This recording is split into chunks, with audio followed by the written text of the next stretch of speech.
안녕하세요. 저는 이름은 정미이고요. 20년차 치과위생사입니다. 20년 동안 치과 계열에서 일하면서 두 번의 직업의 전환이 있었는데요. 첫 번째는 5년 동안 치과에서 열심히 일하다가 오스템 임플란트에 입사하면서 한 번의 전환이 있었고, 두 번째는 오스템 임플란트에서 5년 동안 일하다가 프리랜서 컨설턴트로 전향하면서 한 번의 또 변화가 있었습니다. 지금은 치과보험 청구 전문 컨설턴트로 10년째 활동을 하고 있어요. 5년 동안은 열심히 임상을 파고 15년 동안은 열심히 보험을 봤더니 벌써 20년이 지나버렸네요.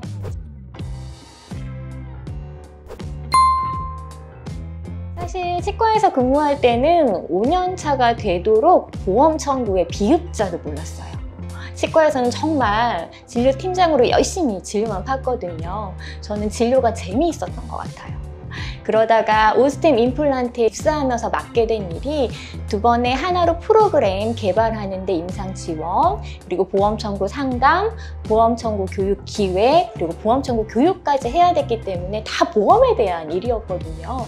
사실 처음에는 정말 막막했어요. 임상 파트장으로 일하면서 고시된 내용을 프로그램에 반영하고 또 이를 공지하는 일들이 상당히 책임이 따르다 보니까 확인하고 또 의문이 되는 내용은 여기저기에 문의해서 답을 찾아가는 과정을 통해서 정말 많이 배울 수 있었던 것 같아요.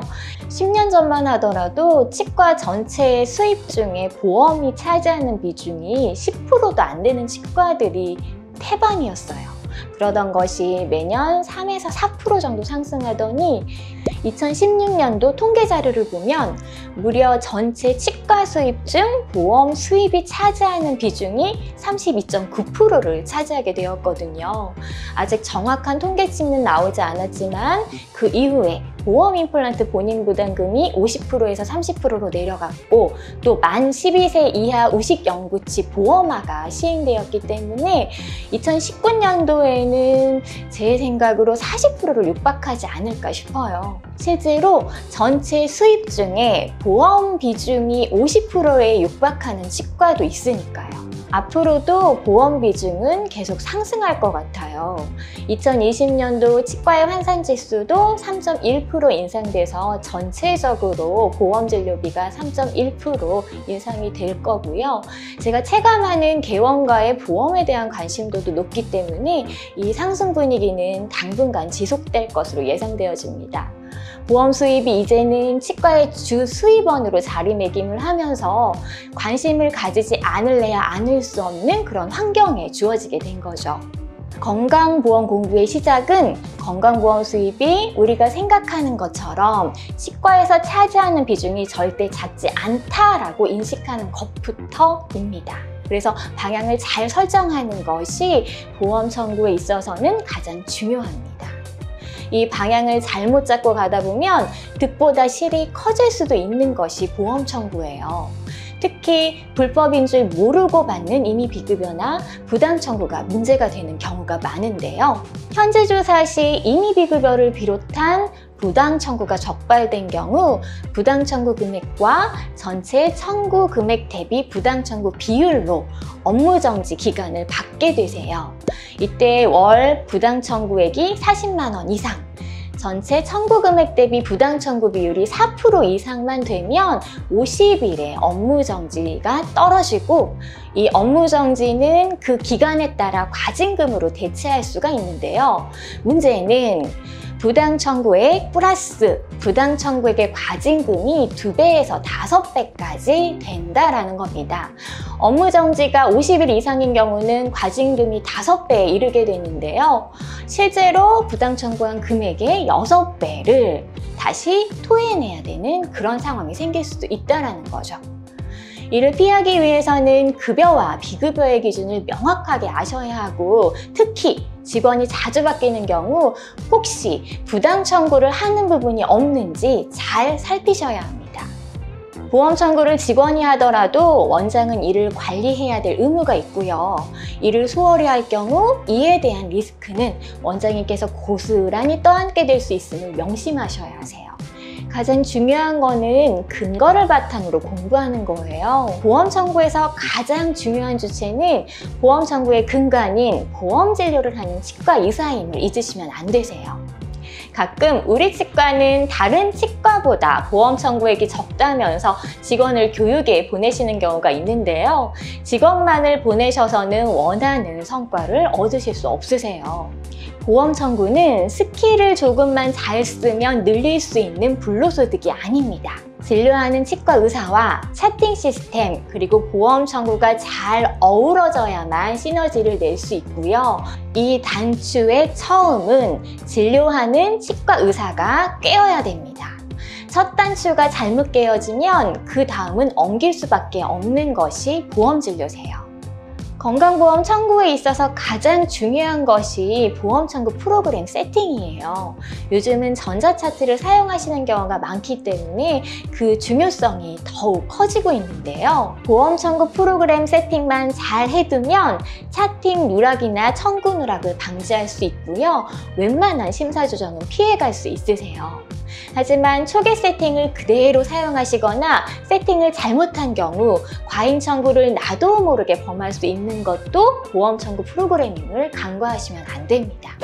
제가 직접 입력을 하면서 어떤 오류들이 생기는지 좀 보여드리도록 할게요. 자, 이렇게 전압 치석 제거를 하고 나서 치주 소파수를 시행하시는 경우 보시면 자, 10번대에 치주 소파수를 시행했다라고 하면 이렇게 하고 치주 소파수를 클릭해서 넣으시죠.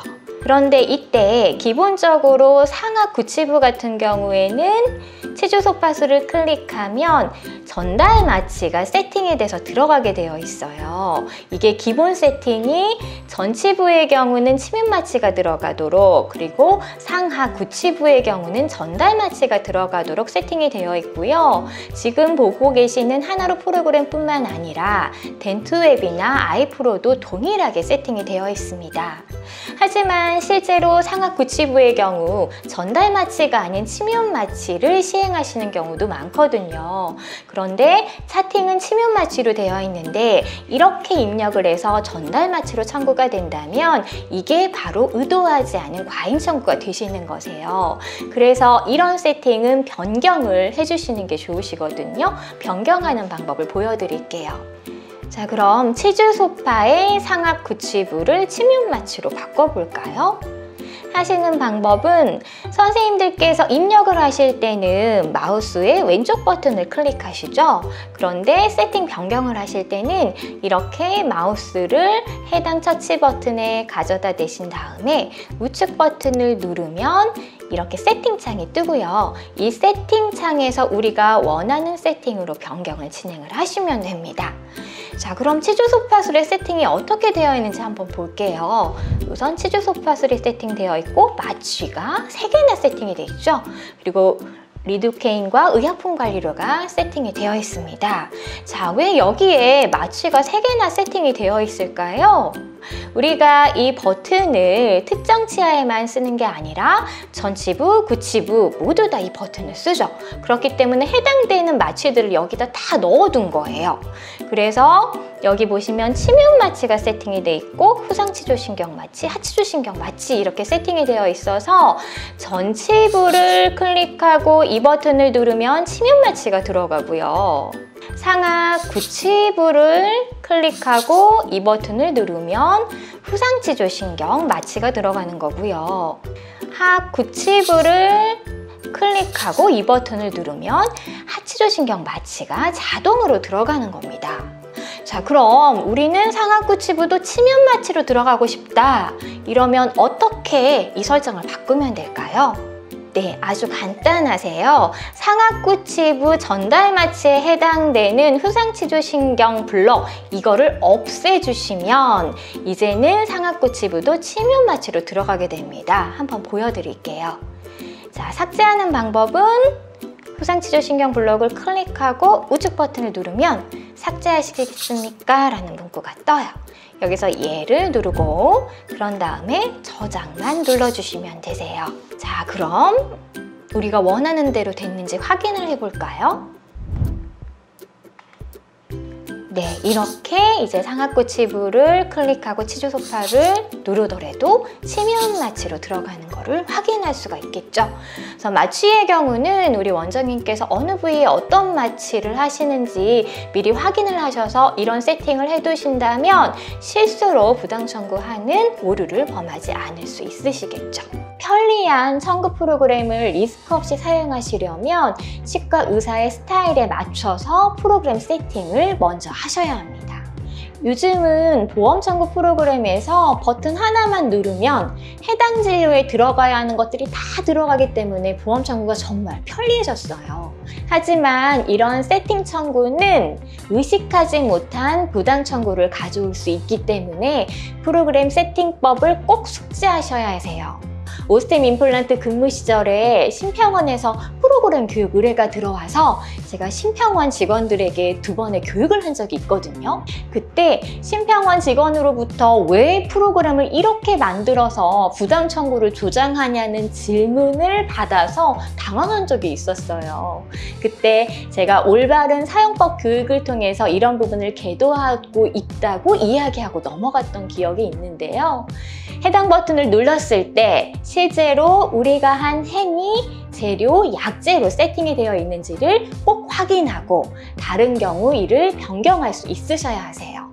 건강보험에 관련된 정보는 심평원 요양기관 업무 포털 사이트 심사기준 조회에서 근거가 될 만한 많은 정보들을 얻으실 수 있거든요. 최근 심의 사례들도 확인할 수 있어서 최신 심사 성향까지 알 수 있으니 이 요양기관 포털의 사이트를 적극적으로 활용해 보시기 바랍니다.